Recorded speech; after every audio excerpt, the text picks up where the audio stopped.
નમસ્કાર, હું છું સેજલ ખુટ, ઉના વિધાનસભા પ્રભારી આમ આદમી પાર્ટી। હવે તાજેતરમાં જે ગીરગઢડાની અંદર સસ્તા અનાજની દુકાન જે છે કે જેમાં લોકો પોતાના હકનું અનાજ જે છે એ લેવા માટે જાય છે, તો એની અંદર એમને જે વ્યક્તિ દીઠ અનાજ મળવું જોઈએ મળતું નથી અને એમનો જે ભાગ હોય બારોબાર વેચી દેવાતો। આવા તો અનેક કિસ્સાઓ જે છે વારંવાર રજૂઆતો આવતી હોય છે કે જેમાં આ લોકો પોતાનો હકનું અનાજ પણ મેળવી શકતા નથી।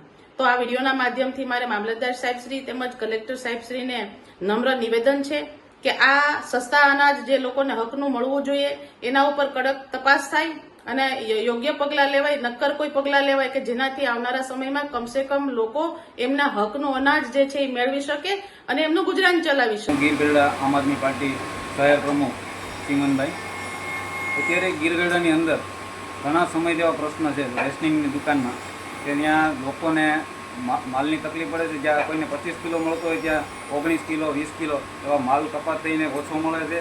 અનેક રજૂઆત કરેલી લોકોએ ક્યાંક ને ક્યાંક આમાં ખામી દેખાઈ રહી છે।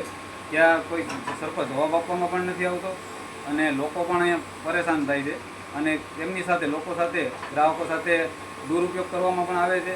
કોઈ સારો જવાબ મળતો નથી ત્યાંથી અને ક્યાંક ને ક્યાંક આમાં લાઇનમાં પણ એવા ધક્કા ખવડાવે છે। આજ આવજો કાલ આવજો એવા ઘણા એવા પણ પ્રશ્ન છે ને લોકોએ રજૂઆત ઘણી કરેલી તંત્રમાં, તો ક્યાંક ને ક્યાંક આમાં તંત્રની પણ બેદરકારી લાગે છે। કોઈ આની ઉપર હજી કંઈ એક્શન લેવામાં ક્યારેય આવી નથી। ક્યાંક ને ક્યાંક એ પણ પ્રશ્નમાં સર્જાય છે। મારે એટલું કહેવું છે કે ગરીબ લોકો આમાં ક્યાંક ને ક્યાંક પરેશાન છે।